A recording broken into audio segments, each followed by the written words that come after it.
At least there is a trade negotiation going on. The whole idea is yes. that nothing is sealed forever. Yeah. But certainly this was the root shock, a root shock for us. And I must say that that it's not the only unsettling thing he said and done. He said things about the penalty for Russian oil. That's unsettling for us. Yeah. But he's also said, for example, to the Europeans, he had Vance go out and basically say, Ukraine will have to settle the war on Russia's terms, more or less, is what the Americans said. Now he seems to have backed off from that and is again turning hostile to Russia, because Russia wouldn't listen to him and sue for peace. But the fact is that there's all this volatility coming out of his pronouncements, often on social media rather than in any sort of normal diplomatic communication. It's all caps on Truth Social. I mean, what do you do? So, Dr. Tharoor, how does India manage him? Because, there is a dissonance. Can anyone manage him? But we have to, right? No one can manage him, but we have to. And we have to manage our own reactions to it.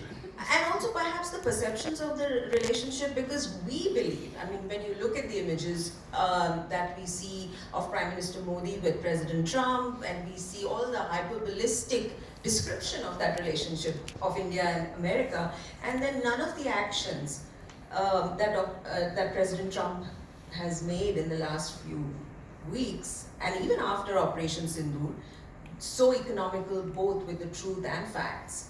How do we interpret what in the Indo-US relationship is at this point? Because as a layperson, I thought he was our best friend and we had it in our bag and he just listened to everything we said.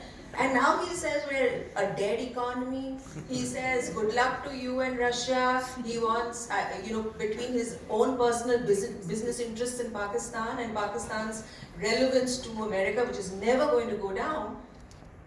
What happened? We're going to find out. I mean,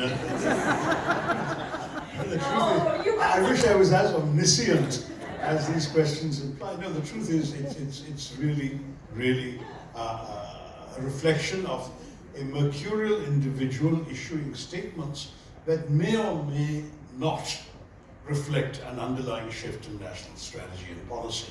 I say may or may not, because the American system is very different from that of most other countries. The individual in the White House has a tremendous latitude to say what he likes, but there is a vast system beneath him that works often to the march of a different drummer. But Elon Musk has fired that entire system, isn't it? That system doesn't exist. No, but there still is. I mean, for example, I had a meeting with the entire State Department establishment that existed. I can't say the entire because many positions had not yet been confirmed. That's the other thing about the American system. The Assistant Secretary of State for South Asia, who's going to be our principal interlocutor, is somebody of half Indian origin, a man called S. Paul Kapoor. But he hadn't been confirmed then, he hadn't even had his hearings yet. So he couldn't be at the meetings and we couldn't actually include him in the conversation. But the Deputy Secretary of State, all the senior officials assisting him on South Asia, the people dealing with many of the issues we cared about were at the table, and they were totally understanding, supportive, and fully sympathetic to every point we made. I mean, literally, to the extent that we could have said that we would not have had a better outcome than if we had written their talking points for them. So when you look at that, you feel reassured that the system works. Then you've got the senators and congressmen. I met a whole bunch of them. You also met Vice President Vance. I met Vice President Vance. Totally in the same track. Very, very much understanding, turned right around and repeated with respect for India his understanding and sympathy for our stands on many things. So the fact that the one man who doesn't perhaps fully understand or value or empathize with us happens to be in the most important position, assumes an outsized importance in our minds.